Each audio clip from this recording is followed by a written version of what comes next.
Kilala niyo po ba itong recruiter na si Marisa Salcedo How? Never po siyang naging connected sa aking agency.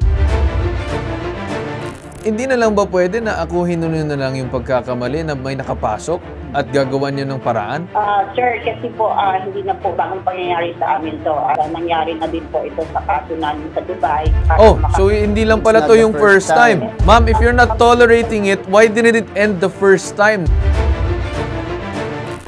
Sir, kasi ang pinakita po kasi yung kung saan sa amin. Ma'am, ganito na lang. Bahala na yung law enforcement agency sa inyo. Have a nice day and thank you po. Pakiputay nyo yung telephone. Makakasama natin ngayon ng live sa studio ang mga nagrereklamo na sina Servina, Girly at Monique. Magandang araw sa inyo. Magandang araw. Base dun sa sinabi nyo mga madam, kayo mga complainant, na nangyari yung transaction sa loob ng opisina. Which means na may pananagutan din dapat dito yung agency. Kasi ang unang tanong dyan, paano nakapasok sa loob ng agency itong recruiter? Bali po, ang last nilang nakausap is yung nagsabing secretary ni Marisa at sinabi raw pong hindi na raw po involved si Marisa sa I-employ. Wala na raw po siya doon. Ano ang pakilala niya? Sinabi niya ba na taga siya ay ganitong agency? Ano yung pagpapakilala niya sa inyo? Wala po. Kumbaga, direct na po agad dun sa requirements na inaano niya sa akin. Kasi yung kailangan nating i-establish dito, kung siya ba talaga ay under nung agency na yan. Kasi dapat, syempre, ahente ka, magpapakilala ka kung taga saang agency ka. Wala siyang sinabi na ako'y taga ganitong agency, ako'y taga ganito. Basta, transact lang kayo. Opo.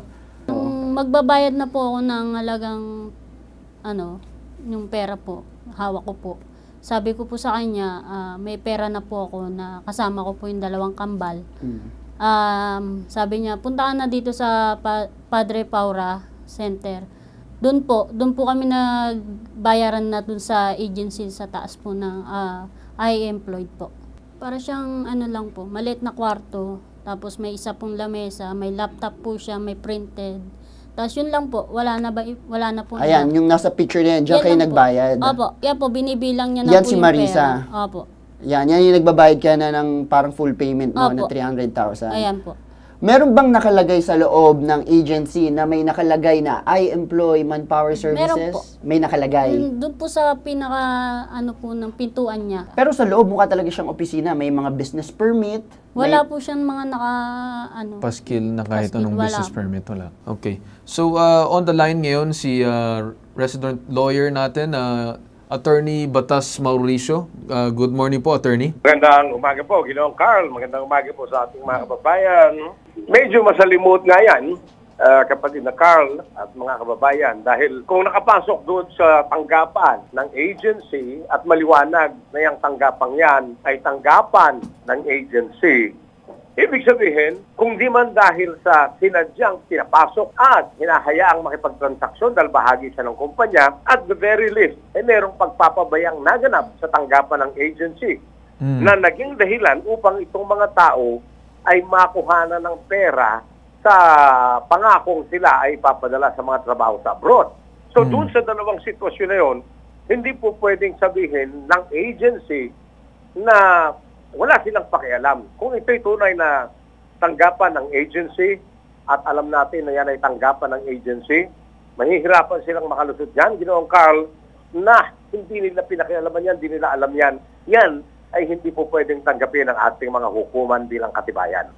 May good news and bad news po tayo. Ang unang magandang balita mula sa ipabitag mo ni Ben Tulfo, may pwede pong habulin itong una, agency, isasama sila. Pangalawa, yung taong talagang nakatransaksyon nito pong mga nagre-reklamo dito sa ipabitag mo ni Ben Tulfo. Yun po yung good news. Meron silang karapatan. Kung technical term ang ating gagamitin, maliwanag, may cause of action. Itong mga tao laban sa agency at laban doon sa tao na doon mismo sa loob ng tanggapan ng agency nagtransaksyon. Ang bad news po, Ginoong Carl, mga kababayan, narito sa ipabitag mo ni Ben Tulfo, kakailanganin po nito magdemandahan na.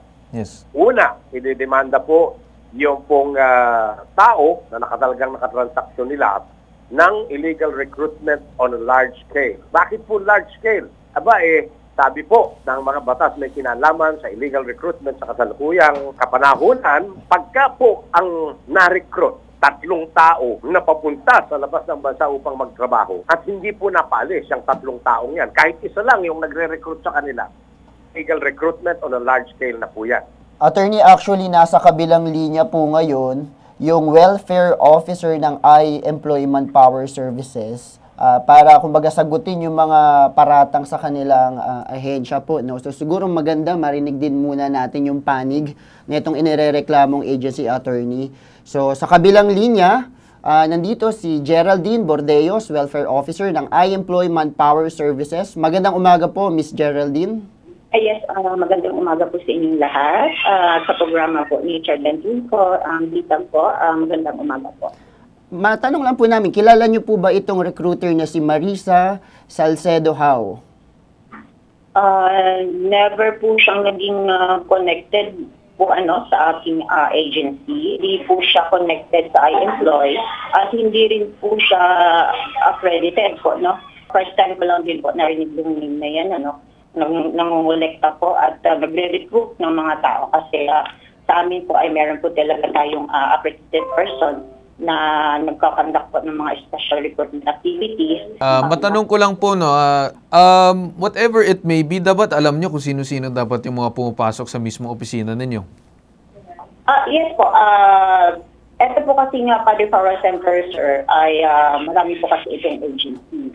At opisina, kasi may mga unit po kasi yung mga aming mga opisina po, nakaupo po dyan yung mga accredited po, yung mga marketing namin and staff also. Pero ma'am, matanong ko kasi itong si Marisa Salcedo ay merong video dito na pinadala sa amin ng complainant, ay mismo may mga upuan pa sila, tapos may mga lamesa pa mismo dun sa opisina. Bakit naman umabot sa ganitong punto na ginagamit ang inyong facilities, ma'am, para dito sa transaction na ito? Hindi natin po, sir, kung saang unit po kasi meron po kasi... Ang matanong ko lang, ma'am, bakit hindi nyo po alam? Kanina, narinig... Ma'am, matanong ko lang, bakit hindi nyo alam? No po, I mean, yung unit po na pinagsasabi, yung sinabi po ng mga complainant kung saan po sila nag-abot ng pera, ay ang nabanggit po kasi ng complainants ay second floor. Ito pong Padre Power Center, sir, ay hanggang third floor po ito. So itong unit sa third floor po ay may mga room numbers din po. At ganoon din po yung sa second floor. At meron pong mga rooms na naka-accredited po talaga under I-Employ. At meron pong may room po kami doon sa taas na intended po for all orientation po namin for Saudi at saka yung mga interview po. Doon din po namin. Ma'am, medyo ang haba kasi ng explanation nyo. Ang tinatanong lang namin is bakit nakapasok niyan. Ang ginagawa nyo is you're putting it into technicality. Sinasabi nyo, kesyo itong mga kwarto ay assigned dito, ganyan. Ma'am, hindi na lang ba pwede na akuhin nyo na lang yung pagkakamali na may nakapasok at gagawan nyo ng paraan? Investigate. Yun nga po yung ginagawa namin po, sir, no? We address also po our legal counsel po para ma-address po yung proper action with regards po dito sa nangyari. Pero handa ba kayo, ma'am, na if there's any possible incurring responsibilities there? Ma'am, matanong ko lang kasi ang possibility na mangyari dito is baka magkaroon kayo ng temporary closure. Ay, sir, kasi po hindi na po bagong pangyayari sa amin to. At nangyari na din po ito sa kaso namin sa Dubai na ginamit po yung agency namin, yung pangalan namin. So hindi lang pala to yung first time. So it's not the first time. It's been how many times already in hinahayaan nyo lang mangyari? Kung kayo mismo, ma'am, na sa agency, hindi nyo alam kung ano nangyayari sa loob at nagkakaroon na ng lokohan, bakit pa kayo nag-ooperate? Sir, no. Meron po kasi nga, baka po kilala nila yung isang marketing po namin or staff, baka may connection sila doon. Bakit hindi nyo po alam yan? Why aren't you regulating your people? Bakit umaabot sa punto na hinahayaan nyo lang yung mga tao nyo gawin na kung ano-ano? Pero yung hindi po namin tinotolerate po talaga kasi ang... Ma'am, if you're not tolerating it, why didn't it end the first time? Nangyari na to pangalawang beses. Meron po na kaming nagawang action nung sa Dubai. At yun nga po, no, sinukuha na rin po namin yung mga taong yun, and of course, sa aming mga... Ma'am, ganito na lang, no? So, ang dami yung explanation kasi. I do understand that, pero just answer straight to the point kung anong gagawin nyo. Kung gagawin nyo na investigation, so be it. Kung ako, magkaroon na lang kayo ng proper coordination, ma'am, with the law enforcement para magkaroon ng proper investigation para ma-stop na yung ganyan na problema. Yun po yung ginagawa namin yun, sir. Yun nga po, from the very beginning, sinabi ko po, we address already to our legal counsel for proper action para po ano po natin itong kaso ito. No? I do understand, ma'am, that you're talking to your legal counsel, pero ang sinasabi ko lang is liable kayo. You are responsible. It is your office. Naintindihan niyo yan, ma'am? Makapatunayan po natin na dito po talaga sa loob ng one of our units po na naka-akre po. Doon nga, ma'am, sa loob na nangyari, may video pa nga mismo yung complainant. So you're saying that the complainant's videos are false? We will encourage also na complainants, sir, with the help ng mga complainants na kung saan po na room yun para malaman po natin kung talagang doon po nagbigayan. Kasi, alam naman natin yan, ma'am. Alam natin yan, ini-explain mo. Ang sinasabi lang natin is, kung nagkaroon man, sabihin na natin, sige, kung nagkaroon man ng transaction dyan sa opisina ninyo mismo, ano ang gagawin nyo para mapatigil na yan? Meron po tayong ginagawang mahigpit na pagbabantay sa tulong natin. Ma'am, mahigpit na pagbabantay nangyari nung unang beses tapos nangyari ulit. Ano ang gagawin nyo? Kasi ma'am, ang problema sa inyo, ang dami yung reason. You're saying so many things but you're not actually doing it.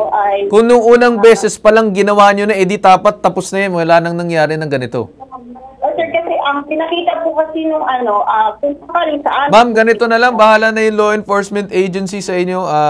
Have a nice day and thank you po. Pakipatay na lang yung telepono. So, kakausapin natin ulit si Attorney Batas dito. Attorney Batas, nandiyan po ba kayo sa linya? Alam po nyo, nakakatanggap kami ng feedback dito, Ginoong Carl. At ang sinasabi po sa atin, nito pong mga feedback na natatanggap natin, tama yung mga tanong nyo, parang abogado. Isipin mo, sa opisina nila, aminado naman silang sa opisina nila, sa unit nila, Ginoong Carl. Mga kababayan, pagkatapos may nangyari na pala nung hindi pa rin sila nag-iingat, hindi pa rin sila gumagawa ng kaparaanan upang matigil. Opo, attorney, at may sinabi pa na it's not the first time. May nangyari pa daw na sa Dubai or whatever it is. Parang proud pa na sinabi, attorney. Oo. Yun na nga po. Yun na nga po, Ginoong Carl. Alam po ninyo, saludo ko sa inyo. I will take my hats off to you for eliciting this information. And these are admissions, Ginoong Carl. Maraming salamat, attorney. Mga taong yan.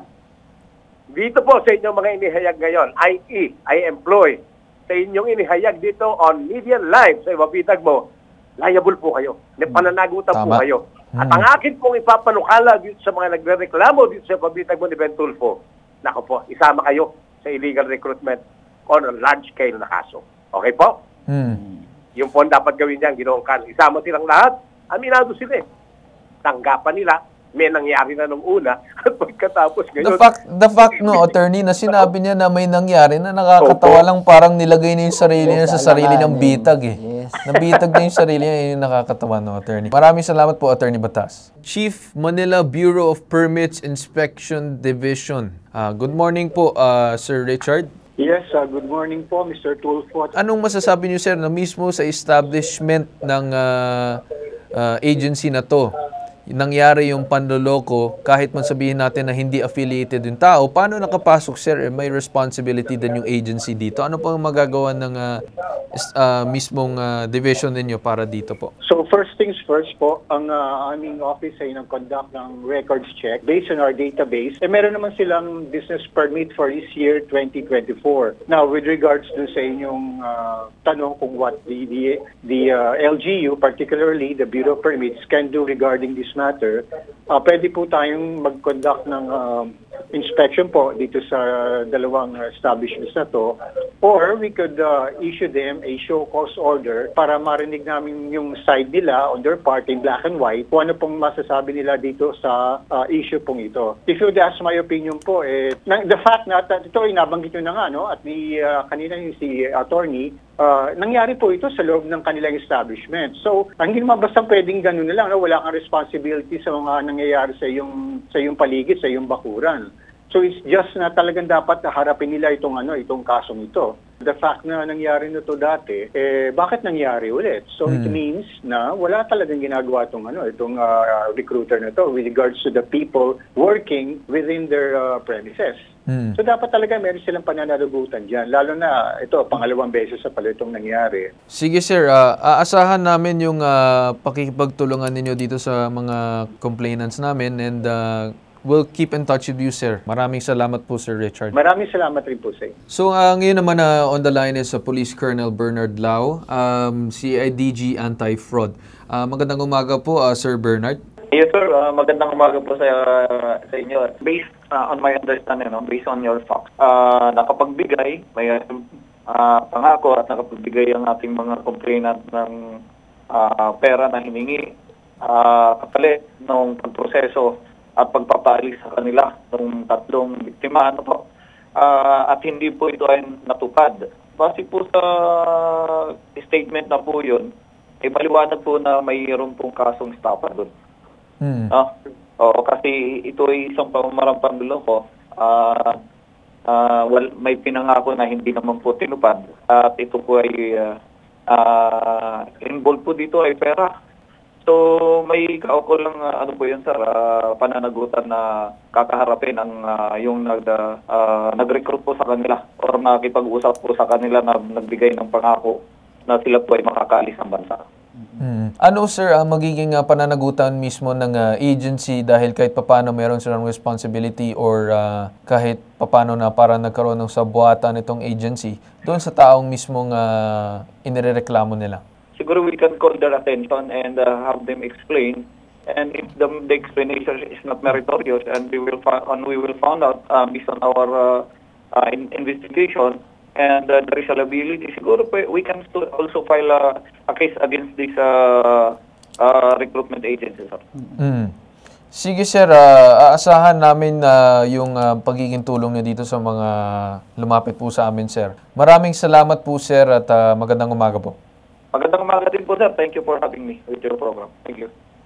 Okay, so yun naman, nakita na natin. So nakipag-usap na kami sa CIDG at sa mismong business permit and licensing office para ma-inspectionan at ma-check at ma-call yung attention ng agency. Kasi at of course, i-assist ka naman ng CIDG pagdating doon sa mismong paghahanap doon sa tao na ng loko sa inyo.